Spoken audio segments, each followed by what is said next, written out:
For believe me, the secret for harvesting from existence the greatest fruitfulness and the greatest enjoyment is to live dangerously. Build your cities on the slopes of Vesuvius. Send your ships into uncharted seas.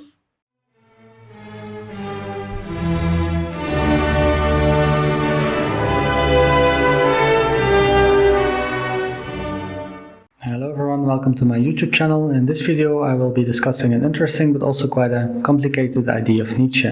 So in his book The Gay Science, Nietzsche argued that the best way to live one's life is to live dangerously. He wrote, "For believe me, the secret for harvesting from existence the greatest fruitfulness and the greatest enjoyment is to live dangerously." And those of you that are familiar with Nietzsche will most likely guess that Nietzsche did not mean this in a literal sense. Instead, there is, as with many other ideas of Nietzsche, a deep meaning hiding within this statement. In this video, I will explore the deep meaning that is hiding within this statement.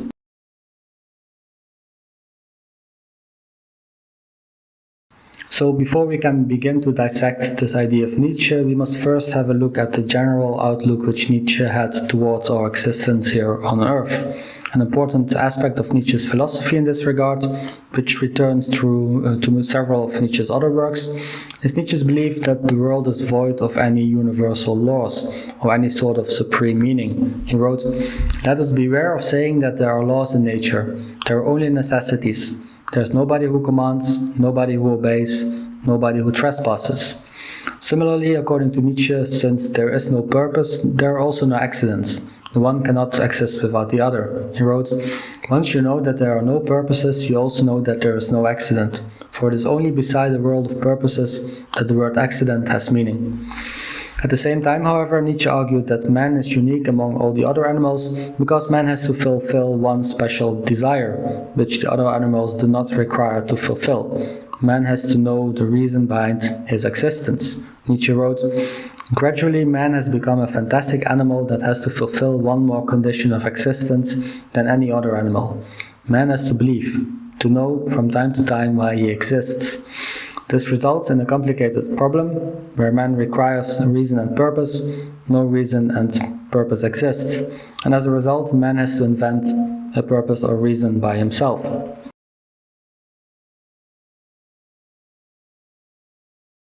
According to Nietzsche, the source of this necessity can be found in the development of consciousness. The development of consciousness, however, is still fairly recent, and because of its novelty, consciousness creates several problems for man. Nietzsche wrote, "Consciousness is the last and latest development of the organic, and hence also what is most unfinished and unstrung. Consciousness gives rise to countless errors that lead an animal or man to perish sooner than necessary." Interestingly, Nietzsche believed that it is an inherent phenomenon of the existence of consciousness, that its development will remain in its infantile stages for a long stretch of time, since man, because of them not trusting in their own consciousness, will not go out and attempt to become more conscious. Nietzsche wrote, "Believing that they possess consciousness, men have not exerted themselves very much to acquire it." Nietzsche, however, believed that man was slowly waking up to the necessity of seriously investigating the characteristics of our own consciousness, and he wrote, "The task of incorporating knowledge and making it instinctive is only beginning to dawn on the human eye, and is not yet clearly discernible. It is a task that is seen only by those who have comprehended that so far we have incorporated only our errors, and that all our consciousness relates to errors." Indeed, after Nietzsche, some great thinkers emerged who delved deeply into the existence of consciousness. Carl Jung, Joseph Campbell, and also Terence McKenna, they come to mind.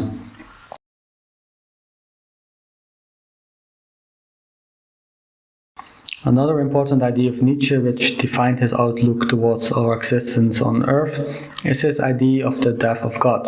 I've made a video recently about this topic, which I will put somewhere on your screen right now as well.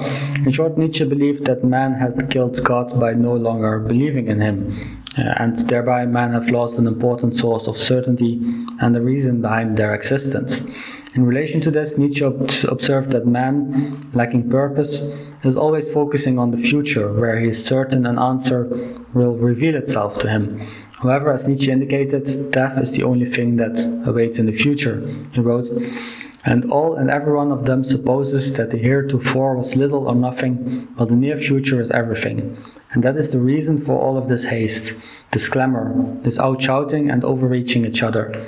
Everyone wants to be the first in the future, and yet death and deathly silence alone are certain and common to all in this future.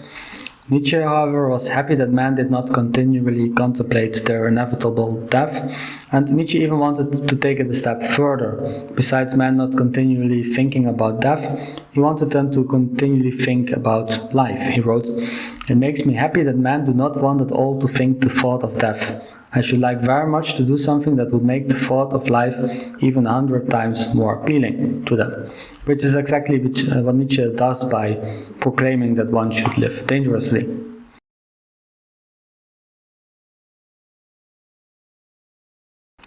So as a result of all of these thoughts and developments, life having no inherent meaning, the death of God, the necessity for a reason behind existence, and the feeble existence of consciousness, Nietzsche argued that man should acquire a specific outlook towards life, that man should live dangerously. He wrote, "For believe me, the secret for harvesting from existence the greatest fruitfulness and the greatest enjoyment is to live dangerously. Build your cities on the slopes of Vesuvius, send your ships into uncharted seas." As mentioned in the introduction, I do not believe that Nietzsche meant this in a literal sense, that one should engage in dangerous activities and thereby receive enjoyment. Instead, I believe that Nietzsche meant that one should live dangerously in the sense that one attempts to find his or her own truth, an attempt which can, as we'll discuss in the following minutes, be dangerous but also extremely fruitful. So since living dangerously, in my observation, relates to finding one's own truth, the pursuit of knowledge is an important aspect of this idea. The knowledge which one might then pursue might be at odds with the beliefs held at that moment in time, thereby making these thoughts quite dangerous. Nietzsche wrote, "For this age shall prepare the way for one yet higher, and it shall gather the strength that this higher age will require someday, the age that will carry heroism into the search for knowledge." At the same time, this quest for knowledge can be considered dangerous because with this knowledge, according to Nietzsche, one should seek that which should be overcome within oneself, thereby destroying something in order to create anew. According to Nietzsche, our age requires human beings who know how to be silent, lonely, resolute, and content, and constant in invisible activities. Human beings who are bent on seeking all things for what in them must be overcome. Nietzsche believed that a time would come when those that live dangerously will be able to crawl out of the shadow into the open. He wrote, "Soon the age will be past when you could be content to live hidden in forests like shy deer. At long last, the search for knowledge which will reach out for its due, it will want to rule and possess you with it."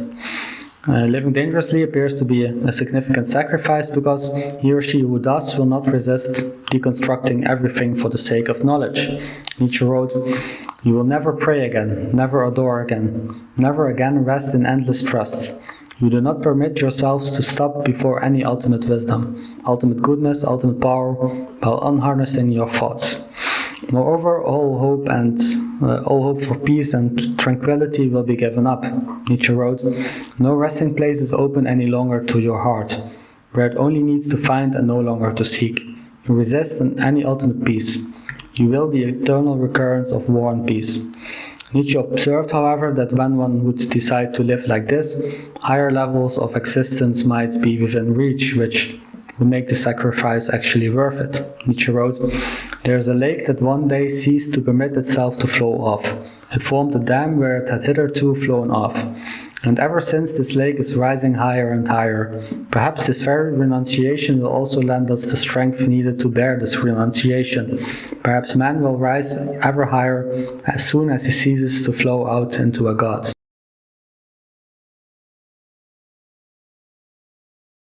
I believe that part of this idea of living dangerously is being open and eventually perhaps even embracing the irrational world of the soul, meaning that one does not always pursue reason and meaning as the ultimate goal, and that one might at times even move in the opposite direction of reason. Carl Jung, for example, in the Red Book wrote, "You open the gates of the soul to let the dark flood of chaos flow into your order and meaning.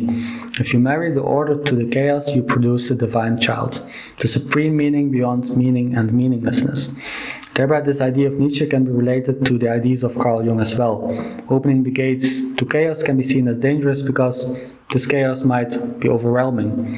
However, ultimately, Carl Jung argued, as Nietzsche did as well, that this will only benefit the individual. Another thinker and philosopher, Thomas Carlyle, in his book Thought of Zarathustra, depicts a character who went through a similar transformation as the one that Nietzsche suggests.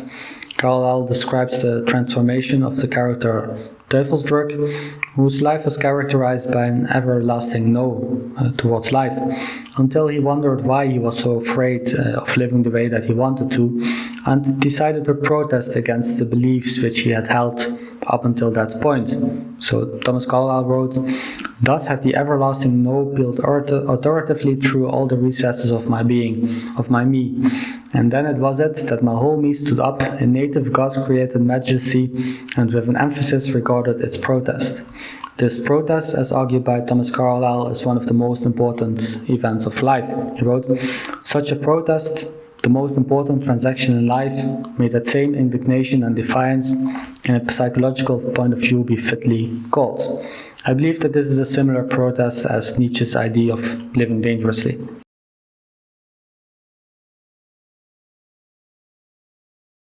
So, to conclude, in order to understand the idea behind Nietzsche's statement that one should live dangerously, we must look at some other important aspects of Nietzsche's philosophy. Nietzsche, for example, did not believe that there exist any universal laws, and that anyone who attempts to lay down such laws is merely satisfying the human need to create purpose, reason, and security.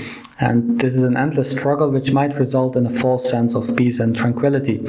As an alternative, Nietzsche proposed that one should live dangerously, meaning that one might reject all this false security and instead pursue true knowledge, which is actually one's own knowledge. One must even pursue true knowledge of oneself, thereby eventually also overcoming one's self. So yeah, thank you very much for watching this video. I hope it made sense. If you have any other interpretations of this idea, then please let me know as well. And if you like these kinds of videos about Nietzsche and philosophy in general, then please also consider subscribing to this YouTube channel.